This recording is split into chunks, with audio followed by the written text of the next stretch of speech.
Hai, Assalamualaikum warahmatullahi taala wabarakatuh dan salam sejahtera. Bertemu kembali dalam channel Cikgu Jumrah.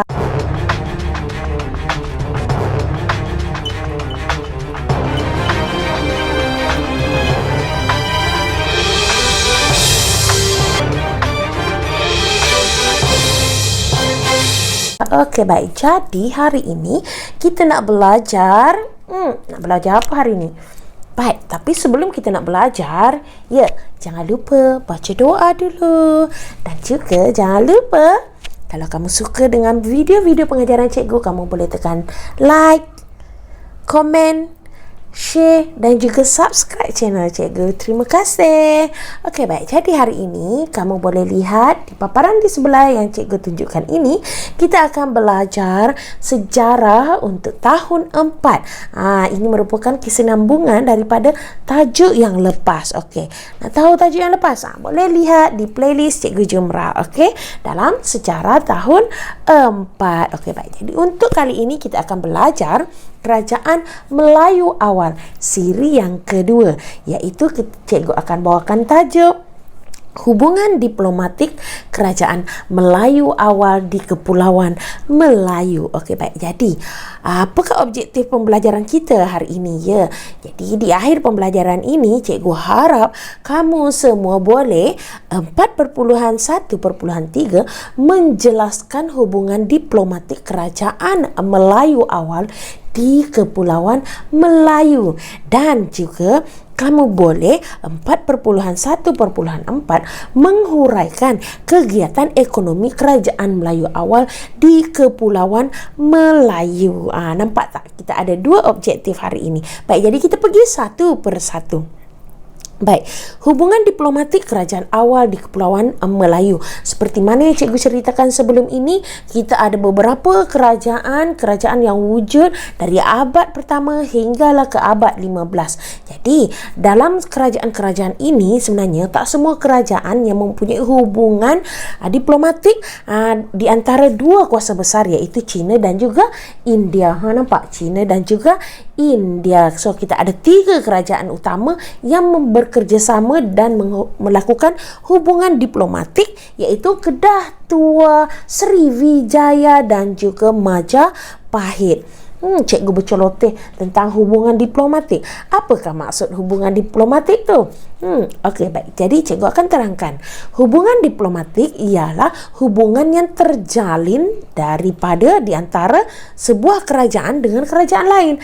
Misalnya macam cikgu tunjukkan di dalam gambar di sebelah ini, iaitu dua kuasa besar iaitu China dan juga India menjalinkan hubungan diplomatik dengan kerajaan Kedah Tua, Sriwijaya dan juga Majapahit. Baik, jadi kita seterusnya. Dalam topik ini, cikgu akan memberikan beberapa faktor-faktor penting ataupun impak daripada yang kita akan bincangkan dalam hubungan diplomatik antara dua kerajaan ini, iaitu yang pertama politik, ekonomi dan juga sosial. Okey, jadi kita akan melihat 3 faktor ini, Baik, kita pergi satu persatu. Faktor yang pertama iaitu politik. Okey, mari kita lihat. Okey, seperti yang kamu lihat di gambar di sebelah ini merupakan ukiran pada dinding Candi Borobudur yang terletak di Indonesia yang menggambarkan keadaan rakyat menghadap raja.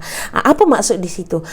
Itu sebenarnya monumen yang menunjukkan pada zaman itu rakyat menghadap raja itu adalah satu simbolik untuk mendapatkan pengiktirafan dan menjamin keselamatan.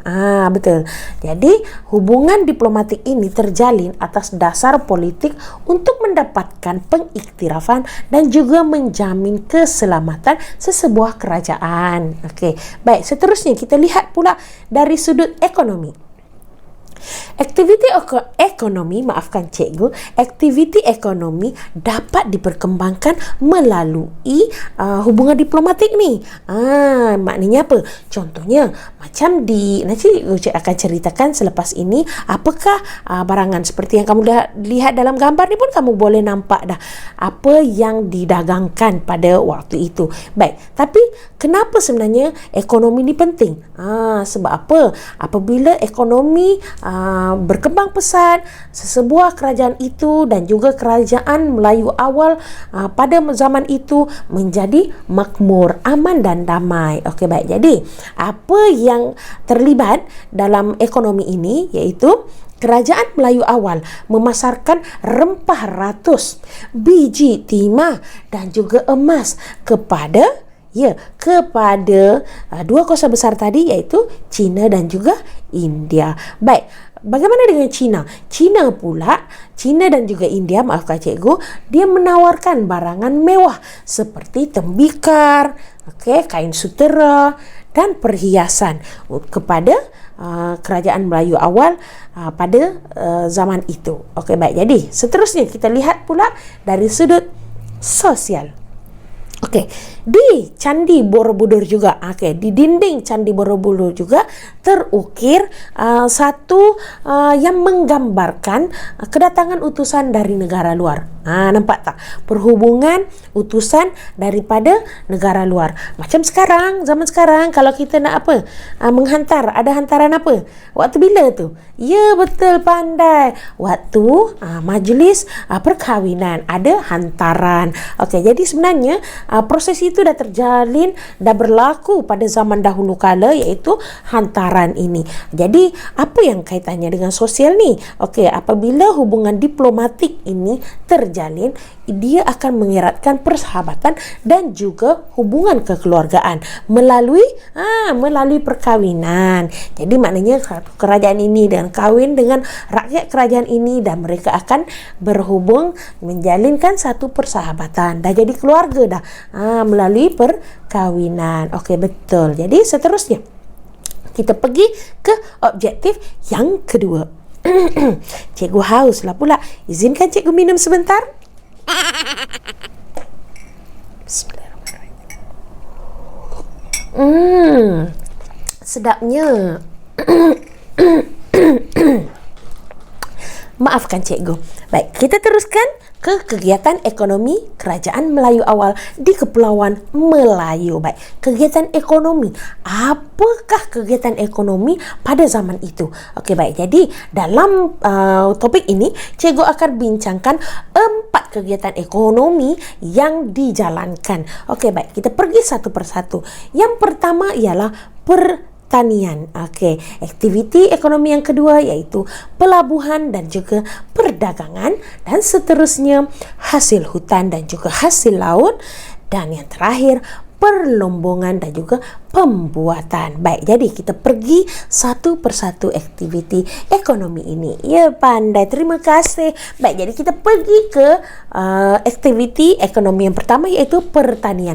Daripada gambar pun kamu boleh lihat dah kan, aktiviti pertanian yang rancak dijalankan pada zaman itu ialah penanaman padi. Baik, tapi kenapa agaknya Kepulauan Melayu menjadi satu tempat ataupun satu proses aktiviti ekonomi ini dapat berjalan dengan lancar? Ya, disebabkan lokasinya yang strategik, pandai, dan juga mempunyai tanah yang subur. Sebab itulah padi dan juga semua penanaman akan tumbuh dengan sehat.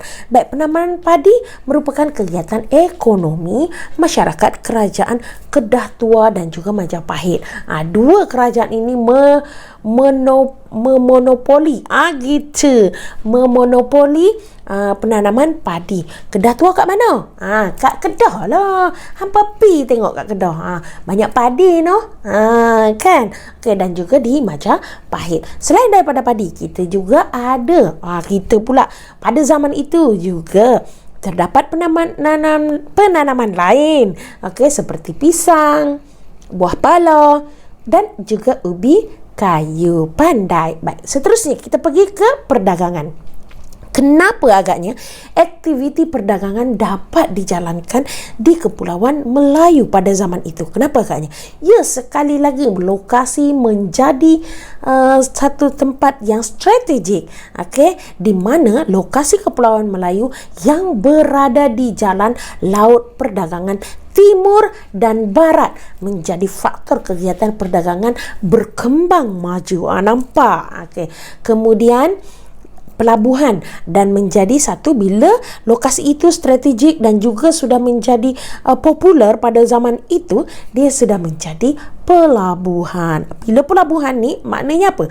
Maknanya negara-negara lain pada waktu ketika itu boleh datang dan juga melihat satu tempat itu maju. Okey. Jadi, apakah perdagangan yang terlibat pada zaman itu? Kita ada lada hitam, kita ada cengkeh, kita ada buah pala. Sebabnya apa? Kepulauan Melayu kaya dengan penanaman padi tadi, lada hitam, cengkeh, buah pala yang rempah ratus ini. Dan ini akan dipasarkan di luar daripada Kepulauan Melayu. Okey, baik. Jadi kita lihat hasil hutan. Okay, kita Kepulauan Melayu ataupun Kerajaan Melayu awal ni sangat kaya dengan hasil hutan dan juga hasil laut. Hasil hutan dan juga hasil laut. Hasil hutan kita lihat contohnya seperti rotan, gaharu, kapur barus. Okay, ini adalah contoh hasil hutan. Hasil laut kita ada mutiara, kita ada teripang, kita ada apa lagi? Selain daripada mutiara dan teripang, banyak lagi sebenarnya, batu karang dan sebagainya. Okey, itu adalah hasil laut. Baik, jadi seterusnya kita lihat perlombongan dan juga pembuatan. Perlombongan dan pembuatan, jangan ingat pada zaman itu lagi sebenarnya dah wujud dah aktiviti perlombongan dan juga pembuatan. Kalau pembuatan sekarang ni dikenali sebagai apa? Ya, kita ada kilang-kilang kan, tapi masa itu belum ada kilang lagi. Okey, cuma ada perlombongan dan juga pembuatan. Baik, ya, kita pergi lihat contoh ataupun tinggalan ataupun pembuktian yang menunjukkan aktiviti perlombongan dan pembuatan ni sudah wujud daripada zaman dahulu lagi. Ini dia bukti dia. Relau yang digunakan, kamu nampak di tepi ni, okey, di tengah-tengah tu, relau yang digunakan untuk melebur besi semasa kerajaan Kedah Tua. Melebur besi tu, mencairkan besi itu dengan suhu yang sangat tinggi. Relau tu macam tempayan tu lah. Okey. Kemudian, apa dia aktiviti perlombongan yang dijalankan pada zaman itu? Iaitu biji timah, biji besi dan juga emas. Kemudian, pembuatan pula ialah barangan perhiasan, tembikar dan juga senjata. Senjata bukannya pistol-pistol tu ya. Di sini merujuk kepada kapak, pedang, tombak dan sebagainya. Okey, baik. Kemudian kita lihat okey, Kedah Tua, Gangga Negara dan Santubong. Ada 3 kerajaan ini merupakan yang menjalankan aktiviti perlombongan dan juga pembuatan ini. Baik, jadi cikgu rasa itu sahaja perkongsian kita pada kali ini. Cikgu harap kamu semua faham dengan apa yang cikgu sampaikan. Baik, jadi jangan lupa subscribe, like dan juga komen video cikgu ini. Okey, terima kasih. Assalamualaikum.